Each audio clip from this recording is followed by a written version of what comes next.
a lot of the voiceover was we had so much plot. But we also wanted the audience to be his partner. We wanted Jim Prophet to take you by the hand and say, come on now, I'm going to tell you a story. You know, I'm here with you to tell you the story. And I happen to be a psychopath who lives in a box who will do anything to anybody. But I'm really good looking and you're going to see my But brother. I'm not unfriendly, you know. Right. So so the beginning and end of every show, you know, he would turn, he'd look into camera, he'd say the first line of dialogue, and we would record it as voiceover even though it was coming out of his mouth. And then you'd go into the story. Family. It's everything. And it was a way to try to partner the audience with what is essentially an abhorrent character, and try to get you to come along. But it also, there were moments that were when it was hugely helpful, when a scene wasn't quite. 9 times out of 10, it was pre-scripted. But I'm thinking of the one particular line. You called me in Santa Barbara, you know, and it was a scene, a juxtaposition just wasn't working. And it's the line that everybody talks about. And we wrote it on the phone, and it was, the line is, when he's trying to seduce Nora, the wife, when you want someone to love you, open your heart. When you want someone obsessed with you, close it. Close it. Now that's an example. We wrote that like in desperation. Dave was on a looping stage. But that desperation, I think, also created something that is the heart of that character. He understands how to manipulate people who have a heart because he doesn't have one. Oh, God. I'm so sorry. I didn't see you. Are you all right?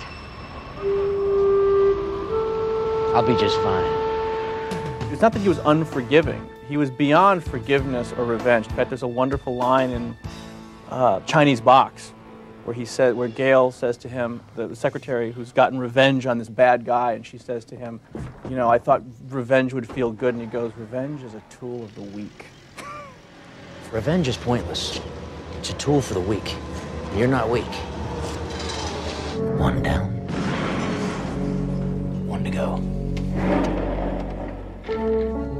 At one point, we had toyed with the idea, you know, was Chaz Grayson, who was the CEO of all of this, big Grayson, is he actually in some way Prophet's father? Like, was he literally, or is he figuratively, or is he the father that Prophet wished he had had, all of that? In one sense, it's just a cool symbolic shot that the box he grew up in was a moving box of Grayson and Grayson. The other image that struck with me, he grew up basically on a farm. And in Grayson was like the Sears catalog. Like everything was sent to them. They never went anywhere to get it. Everything came to him. And the only things he had was this box and his television. And the idea that that kid would someday run that company. You want all of us to tear each other apart because that's your twisted idea of family. When you look at Chaz, do you see your own father? Do you see how deeply you need to please him, how badly you need to gain control over him? You'd like to teach me how you develop such a clear mind. Oh, I spent years living in a box. There's nothing quite like a caring mother. Well, sex is always weird and problematic. But, of course, in the world of Jim Prophet, sex is a means to power. Sex is a means to power and control. Which is funny because I think in a lot of the world, it's the reverse in a lot of men's lives. Power is the means to getting sex and so forth. And this is, right. We take, you know, the other angle.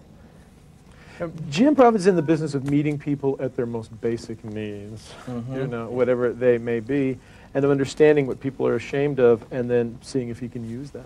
And coming to them and saying, I know this about you, but you can't be ashamed of this. Jim's very accepting. Yeah, He's very accepting. Everybody does it. You just won't get exposed if you... It's one thing. How could you not want to do this one thing for me, you know? Yeah. And that's really, because I think in America especially, there is a tremendous puritanical shame attached to sexuality. And Prophet is really is indifferent to sex. Yes, he's not promoting it, he's not hiding it. However, he is completely willing to exploit a shame that he understands other people have that he himself does not. So. Put it this way. Getting them would be a crime. What we've been talking about, the ability to make something different on television that doesn't play by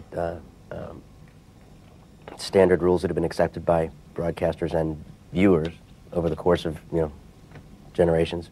It just seemed to break molds in a way that hadn't been done previously, and obviously wasn't ready to happen in America yet. It's ironic. It's one of those things that when I look at the show now, it was a dart that hit board perfectly at 0. It was a perfect shot, and it worked at the time. I don't know that it would work as well now. It worked at the time so well that it was almost invisible, and it was so perfect, it was seamless, and it was bound to just like a wrinkle-free garment. You know, it just kind of it went unnoticed by a large portion of, I think, of America, because it was such a perfect comment on the time that it was about.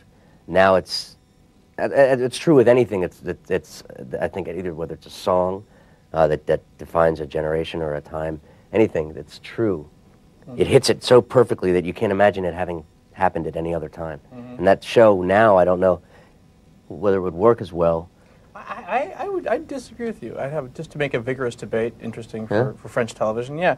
I would say that there's something about it that the way we did it then and the stories we chose to tell in those 8 episodes were very specific to Carl Icahn and junk bonds and the greed of the 80s, but that you could take that character today and put him into any situation. Yeah, the character, I think, is because, and I'm not taking credit for that. I think Shakespeare perfected the idea of take a psychopathic character and put him into any milieu where his pathology can grow. If Jim Profit had stayed with Grayson & Grayson, it would have become a completely vertically integrated and horizontally integrated company. And he, I think, would be, in 1999 or 2000, more successful and more dangerous and more politically connected than ever before. We were going to expand the show into politics. We were going to run one of the Grayson brothers for Senate, and we were going to... He was always going to be the guy behind the guy. Right. People say to me, is it upsetting to you that the show, you only did 8 episodes? I said, we did 8 almost perfect episodes. I would say there's maybe half an episode that's not that great. I won't tell you which one it is.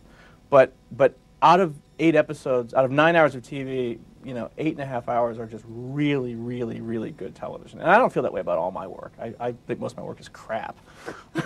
I think most of your work is crap. But David wrote an amazing moment at the end of I don't want to give it away if the audience hasn't seen it, but watch the final voiceover of the final episode, because it's almost as if David had a sense that this might be the last episode. We didn't know. We thought it might be. It might be. And he just, in one line, you've never, yeah, Fortitude. It's just perfect. When the smoke clears and you get right down to it, only 3 things really matter. Your faith, your fortitude, and your family. Et spécialement écrit par les producteurs, voici les détails des scénarios qui devaient suivre le 8e épisode. Joan Meltzer, la responsable de la sécurité, retrouvait bel et bien la trace du vrai Jim Profit en Irlande. Il s'agit d'un jeune garçon que Jimmy Stokowski, notre Jim Profit, a rencontré puis noyé lors d'une sortie en mer et dont il a usurpé l'identité. Le vrai Jim Profit n'est cependant pas mort noyé. Joan le retrouve dans le coma au début de ce qui aurait dû être la 2e saison. Mais au moment où elle s'apprête à téléphoner cette information vitale, la cabine explose. Une bombe a été posée là par un agent de l'IRA, sous les ordres de Jim Profit. Jim, par la suite, retrouvait son alter ego et lui réglait définitivement son compte. Dans un épisode déjà écrit par David Greenwalt, Profit fait croire à Chas Gwesen qu'il est trahi puis menacé de mort par son propre père. Un autre épisode devait lancer Jim Profit sur l'arène politique. Il détruit la carrière d'un sénateur qui s'oppose à lui et exhorte Pete Gwesen à se présenter à sa place. Anyone who thinks controlling people is a science is dead wrong. It's an art. It was a really smartly constructed, well-executed thriller that satisfied on that very basic level. We always said it's not a question of what's going to happen. It's a question of how is it going to happen. Prophet chose to say to the audience, you have a brain, you have weaknesses, you have ambitions. This is a show about your weaknesses, your ambitions, the things you want, and what would happen if somebody came to you and said, I can give you anything. What would you do? That's why it was so important that the audience was, in a sense, the silent partner through the narration. And that's what it was for me. I just think it was an adult comic book. With the tongue-in-cheek and it was an adult comic book. I mean, it really had a lot of comments to say on, I think, the situation of American television, American culture, American business, and American ideology when it comes to power and sex and what people will do to achieve either one or both. I think it certainly had a lot to say. Again, I said it before, Prophet wasn't a guy without morals. He had a very high list of morals. They were just somewhat different from yours. Après Profit, David Greenwalt fut producteur exécutif sur X-Files, puis sur Buffy, tueuse de vampires, et il préside maintenant Destinée d'Angel, la série dérivée de Buffy. John McNamara a créé Ultime Recours et travaille actuellement sur une nouvelle version télé du Fugitif.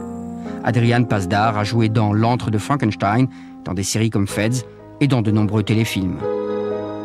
Après l'arrêt prématuré de la série, des démarches furent faites pour intéresser la chaîne américaine Showtime à en reprendre la production. En vain. Les 8 épisodes de cette série fascinante, provocante et raffinée resteront uniques.